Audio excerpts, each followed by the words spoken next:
अभी भी दुनिया में कुछ अच्छे लोग हैं जिस वजह से दुनिया चल रहा है, नहीं तो दुनिया का खत्म हो जाता है। एक महिला अपने बच्चे की बीमारी से थक जाती है और वह हार के एक शहर से घर लौट रही थी, लेकिन रेलवे स्टेशन पे एक व्यक्ति से मुलाकात होता है और वह व्यक्ति उस महिला को दिलासा देता है और बोलता है कि मैं चलो तुम्हारे बच्चे का इलाज अच्छे अस्पताल में करता हूँ। वह महिला तो असमर्थ हो गई थी, उसके पास रुपया पैसा कुछ भी नहीं था, उसका पति का 1 साल पहले ही मृत्यु हो गया था। वह महिला नहीं जाना चाह रही थी वापस, लेकिन वह व्यक्ति अपने ऊपर भरोसा दिलाकर वह महिला और उसके बच्चे को लाता है और दिल्ली के बड़े हॉस्पिटल में जब इलाज करवाता है तो उसके बच्चे ठीक हो जाते हैं और फिर जो वह व्यक्ति था उस महिला को अपना लेता है अपने पत्नी के रूप में और दोनों साथ में रहने लगते हैं और दोनों का ज़िंदगी बहुत ही ज़्यादा खूबसूरत कटने लगता है। कहानी का पूरा सुनने के लिए वीडियो पर बने रहें। हाँ, तो नमस्कार, आप देख रहे हैं द रियल क्राइम और मैं आपके साथ रंजीत गुप्ता। अगर हमारा मेहनत पसंद आई तो वीडियो को लाइक करें, चैनल को सब्सक्राइब करें ताकि हमारा हौसला इसी तरह से बढ़ता रहे। आज की कहानी बिहार की बक्सर से है।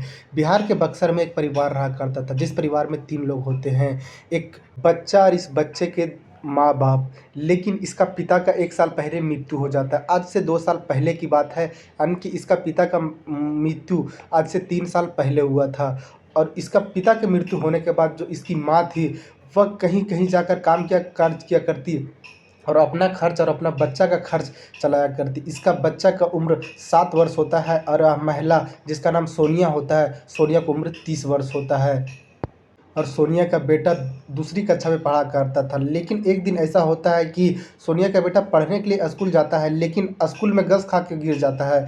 फिर सोनिया को इन्फॉर्म किया जाता है। सोनिया दूसरे के मोटरसाइकिल पर बैठ के स्कूल पहुंचती है और अपने बेटे को लेकर घर आती है। घर से फिर एक हॉस्पिटल लेके जाती है बिहार के।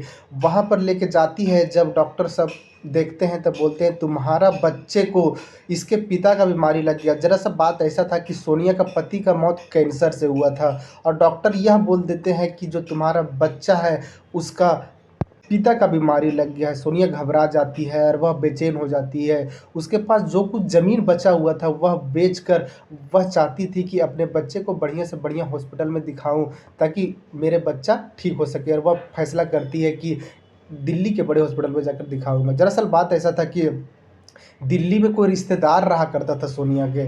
उसके पास सोनिया फ़ोन करती है कि मैं अपने बच्चे को दिखाने के लिए दिल्ली आ रहा हूँ। पहले तो रिश्तेदार इनकार नहीं करते, बोलते हैं कि ठीक है आ जाओ। उसके बाद सोनिया अपने जो भी ज़रूरत का सामान था वह बाँधती है और अपने बच्चे को लेकर दिल्ली पहुँच जाती है। दिल्ली में जाने के बाद अपने रिश्तेदार के यहाँ रुकती है और वहीं से जाकर अपने बच्चे को हॉस्पिटल दर हॉस्पिटल दिखाया करती। लेकिन अलग-अलग हॉस्पिटल में दिखाने के बाद उसके बच्चे को एकदम कंडीशन ख़राब का हालत बता देते हैं कि अब तुम्हारा बच्चा बचने वाला नहीं है, इसलिए कि इसका जो बीमारी है वह पूरे तरीक़ा से फैल गया है। सोनिया अपनी तरफ से बहुत कोशिश करती है कि मेरा बच्चा बच जाए और वह हॉस्पिटल के चक्कर लगाते ही रहती है। लेकिन जो उसके रिश्तेदार थे, सोनिया वहाँ जब ज़्यादा दिन रह जाती है तो उसके रिश्तेदार भी अनखनाने लगते हैं, बोलते हैं कि अब तुम्हारे बच्चा बचने वाला नहीं है। डॉक्टर जब जवाब दे दिया तुम यहाँ पर क्यों हो?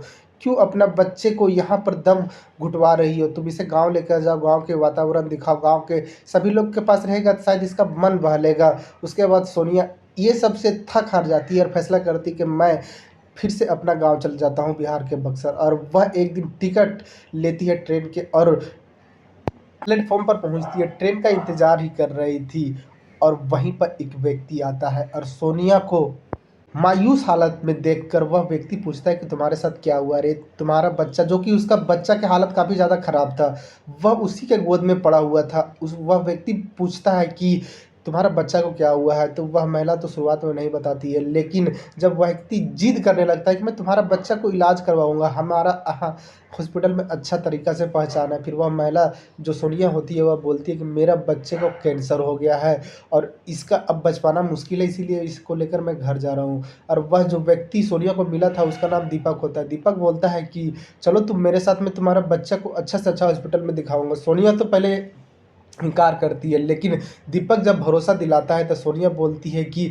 चलो ठीक है, मेरे बच्चे का सवाल है। उसके बाद सोनिया बैठती है उसके गाड़ी पर। दीपक के पास 4 व्हीलर होता है और उसके पास बैठने के बाद दीपक लेके जाता है सीधा हॉस्पिटल, दिल्ली के एम्स हॉस्पिटल। वहाँ ले जाने के बाद इसको की ओपीडी के पर्ची कटवाता है और ओपीडी में लेके जाता है। दरअसल बात ऐसा था कि दीपक दिल्ली में रहा करता था और एक मालिक का गाड़ी चलाया करता था। और मालिक की जो बेटी थी उसका नाम दीक्षा होता है। दीक्षा वही एम्स हॉस्पिटल में एक डॉक्टर के पद पे थी।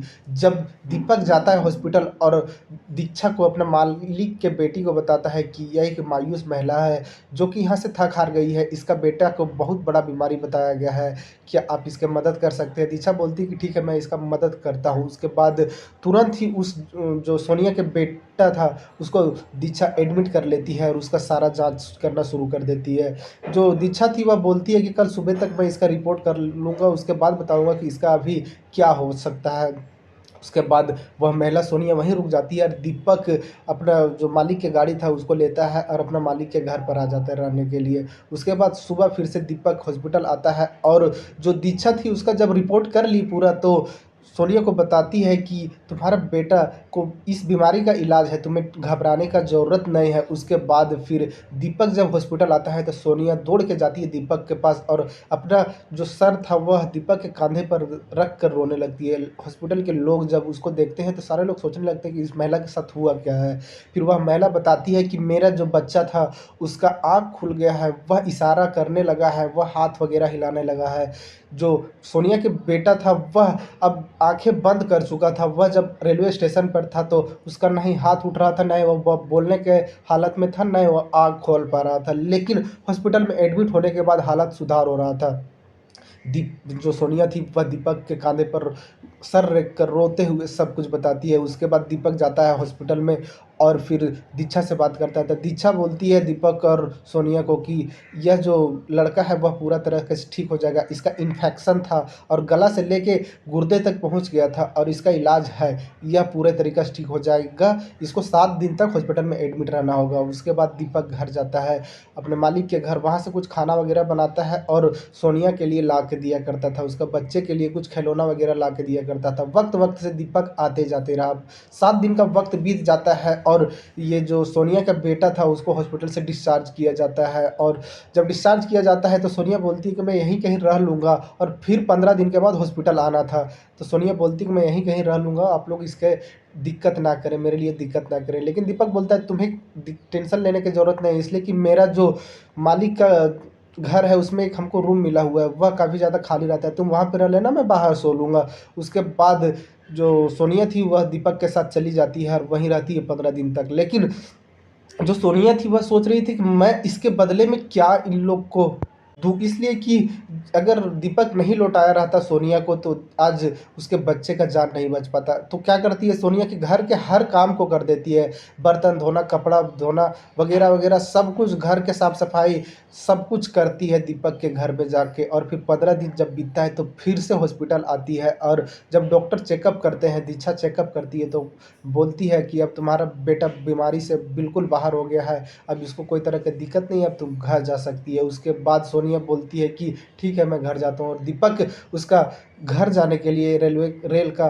टिकट भी करवा देता है। लेकिन जब कपड़े वगैरह समेटने के लिए जो सोनिया थी वह दीपक के कमरे पे आती है तो दीपक सोनिया से बोलता है कि तुम अब चली जाओगी, अब यहाँ इस तरह से कौन कार्य किया करेगा, और तुम यहाँ रहती थी कितना अच्छा लगता था, टाइम भी कट जा रहा था।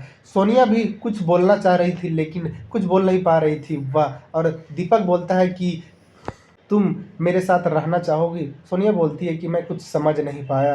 दीपक बोलता है कि मैं तुम्हारे साथ जन्मों जन्मों का रिश्ता जोड़ने वाला हूँ, जोड़ने जा रहा हूँ। सोनिया यह बात सुन के दीपक के गले लगती है और ज़ोर ज़ोर से रोने लगती है कि अभी भी दुनिया में काफ़ी ज़्यादा इंसानियत ज़िंदा है, तभी दुनिया चल रहा है। और दीपक और सोनिया फिर दोनों एक दूसरे के गले लगते हैं, दोनों साथ जीने मरने का फैसला करते हैं। उसके बाद दीपक अपना मालकिन को बताता है, मालिक को बताता है और दीक्षा को बताता है। दीक्षा भी बोलती है कि यह महिला ठीक है तुम्हारे लिए, तुम इससे शादी कर लिए, बहुत अच्छा रहा। इसलिए कि दीपक भी शादीशुदा था लेकिन 5 साल से अपने पत्नी से दूर रह रहा था। पत्नी उसका थोड़ा गलत किस्म के महिला होती है, इसलिए उसके साथ दीपक नहीं रहा करता था। और दीपक सोनिया को पाकर काफ़ी ज़्यादा खुश था और सोनिया भी दीपक को पाकर पाकर काफ़ी ज़्यादा खुश थी। अभी 2 साल का वक्त बीत गया है इन दोनों का और इन दोनों का एक बच्चा भी हुआ है। और जो इन सोनिया के पहले वाला बेटा था वह एक अच्छा स्कूल में पढ़ रहा है, यानी कि सबका जीवन अच्छा खासा चल रहा है। इस कहानी में इतना ही। जय हिंद, जय भारत।